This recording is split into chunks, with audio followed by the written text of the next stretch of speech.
Good morning. Okay, linaga ko ito kagabi. Kagigising ko lang. At ito maluto ako ng sinabawan baka. Tingnan mo ang mga ito see?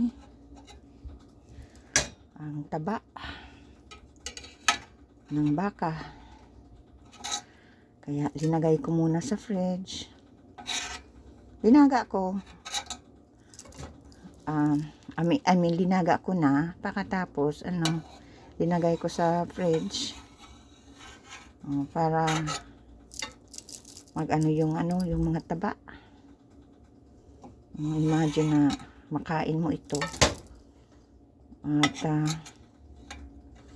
yung mga taba, mahalagang dyan sa iyong, sa tiyan. At,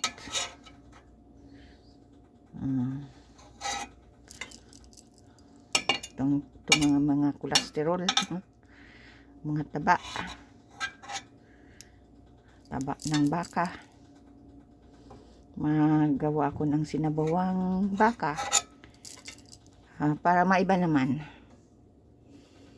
Kaya itong mga taba, kaya na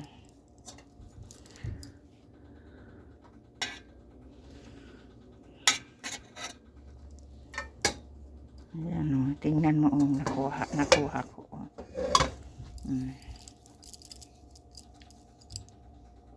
Yan mga taba ng karne baka, linaga ko.